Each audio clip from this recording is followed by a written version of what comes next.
তো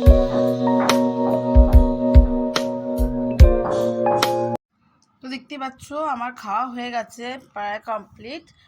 তো সকালে খাওয়া হয়ে গেছে। আর যেহেতু আজকে কাছাকাছি করে দিয়েছি, দেখো বেড কভার সমস্ত তুলে দিয়েছি, যেহেতু আমি ছিলাম না, সব কাচতে দিয়েছি। ওদিকে কাচ্ছি, এদিকে রান্না বসাচ্ছি। তো যাই হোক একটু দেরি হয়ে গেল। তো এখন সময় হয়ে গেল 12:10 বাকি। তো গুড আফটারনুন এভরিওয়ান, আমি অসীমা ডেইলি ব্লগিং চ্যানেলে আবার একটি নতুন ভিডিওতে জানাই আপনাদের সকলকে আবারও একবার স্বাগত। আশা করবো আপনারা সকলেই খুব ভালো আছেন, আমিও খুব ভালো আছি। আর আজকের ভিডিওটা যখন থেকে শুরু করছি, অবশ্যই সঙ্গে থাকবেন আর দেখতে থাকবেন আমার যে ব্লগটা। তো চলুন সঙ্গে থাকুন আর আমি ব্লগটা কন্টিনিউ করব।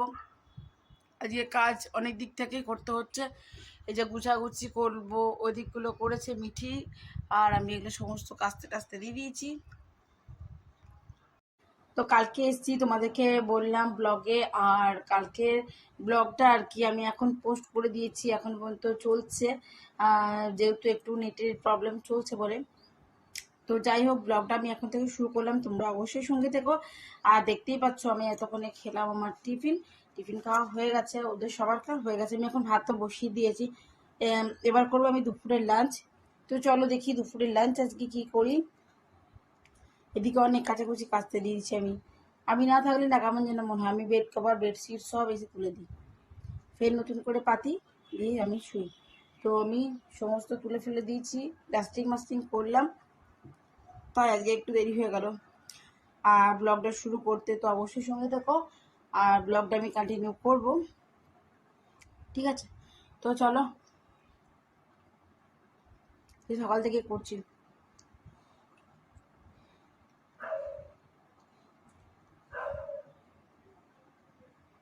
আপাতত ভাত বসিয়েছি, আর ব্লগটা আপলোড দিলাম, কেন কালকে ভিডিওটা পোস্ট করলাম আর কি। এখনো পর্যন্ত কাজ চলছে, এখনো ভিডিওটা পোস্ট হয়নি, আমার এখনো পাবলিশড হয়নি। তো তো চলো করতে থাকি ব্লগ, আর তোমরা সঙ্গে থাকো আর দেখতে থাকো আজকের ব্লগটা। আশা করবো আজকের ব্লগটাও বেশ ভালো লাগবে। তো সমস্ত কিছু কাটাকাটি করে রান্না আমি অনেকক্ষণ বসিয়ে ফেলেছি, আর আজকে করছি পাট শাক, রসুন ফোড়ন দিয়ে করবো।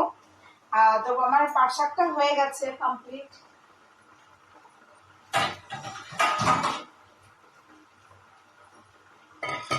পাট শাকটা আজ হয়নি। আর আজকে করবো পটল, আলু আর পাঁপড় দিয়ে তরকারি, আর করেছি ঢেঁড়স ভাজা। তো এই দেখো আমার পাট শাক রেডি।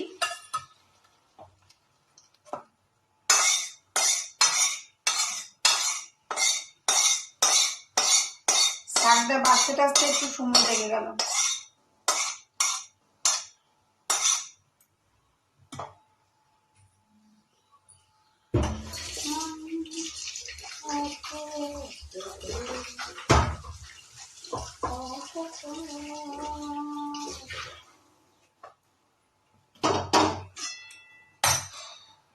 তো হয়ে গেছে পাট শাক।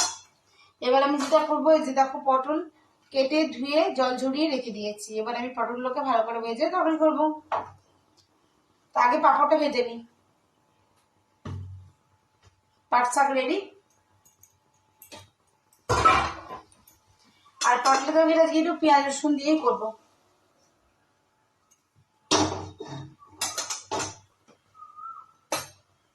ভেজে নিয়েছি পাঁপড়গুলো দেওয়ার জন্য, আর এখানে বসিয়ে দিয়েছি আমি পটল আর আলু।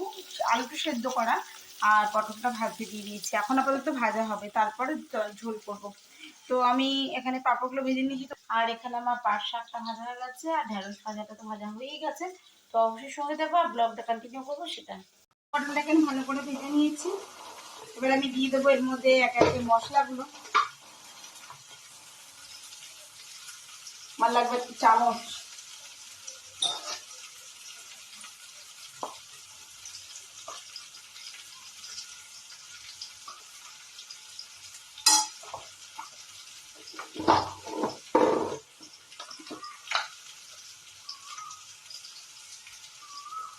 যেহেতু আমি জিরে মানে গুঁড়ো ইউজ করছি, তোমরা চাইলে বাটা ইউজ করতেই পারো, যেমন আমার মা ইউজ করে সব বাটা মশলা। আমাদের ঘরে কোনো গুঁড়ো মশলার ইউজ নেই। আমার শ্বশুর বাড়িতে গুঁড়ো মশলা এগুলো হয়ে গেল। তাহলে এখন দিলাম জিরে আর ধনে। চামচটা বার করতে পারছি না, এতটা মিক্স হয়ে গেছে। কাশ্মীরি রেড চিলি পাউডার, টমেটোটা দেখতে পেলাম না, দেখিয়ে দিই। এই হলো আমার পটল পাঁপড় আলু দিয়ে তরকারি। ওপর থেকে পাঁপড়গুলো দিয়ে দিয়েছি, আর একটু ফুটলেই হয়ে যাবে। আর এখানে আমাদের মা বেটির জন্য নিয়ে নিয়েছি 4টি পাঁপড়, এখন বসে বসে খাবো। চান টান সব রেডি, আমি এবার চান করবো, দিয়েছে পড়তে বসে গেছে। আর এই যে আমি নিয়ে এসেছি এখন মিঠির জন্য পাঁপড়।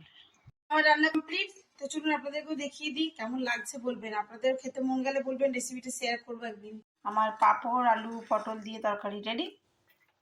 আর এটা কালকেরটা ঢেঁড়সের তরকারি, ঢেঁড়স ভাজা, যেমন ঢেঁড়স অল্প করে ভেজেছি। আর এই যে পাট শাক। তো চলুন, মিঠির এগুলোই কাজ। এখন রিফ্রেশ ওয়াটার বানিয়েছে ও, এখন লেমন ওয়াটার ম্যাঙ্গো। ডেকোরেশনটা কেমন লাগছে? কাছ থেকে দেখিয়ে দিই, দেখুন কাঁচা আম ফ্লেভার বানিয়েছে, লেবুও আছে তো। আর এখন এইসবই করছে আর এই খাচ্ছে। অনেকদিন আপনাদের সঙ্গে অ্যাকোরিয়ামটা শেয়ার করা হয়নি। অ্যাকোরিয়ামে অনেকগুলো মাছ নতুন নতুন এসছে, প্লাস অনেকগুলো শামুক এনেছে। শামুকগুলো কোথায় বসে গেছে দেখতে পাচ্ছি না। অনেকগুলো শামুক নিশ্চয়, দেখুন দেখতে পাচ্ছেন শামুকগুলো, এই যে এই যে এরকম অনেকগুলো শামুক নিয়ে এসছে। আর এরকম জলের মধ্যে এগুলো বেশ চিপকে চিপকে বসে থাকে।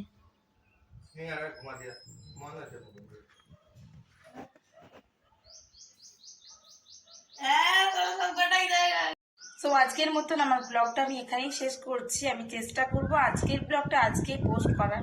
তো আমি যদি এখন ব্লগটা শেষ না করি, তাহলে আমি আর নেক্সট টাইম ব্লগটা আর কি আপলোড করতে পারবো না। সে আমাকে আবার আজকের ব্লগটা কালকে আপনাদেরকে আপলোড দিতে হবে। তো আমি চাইছি আজকের ব্লগটা আজকে আপনাদেরকে আপলোড দিতে।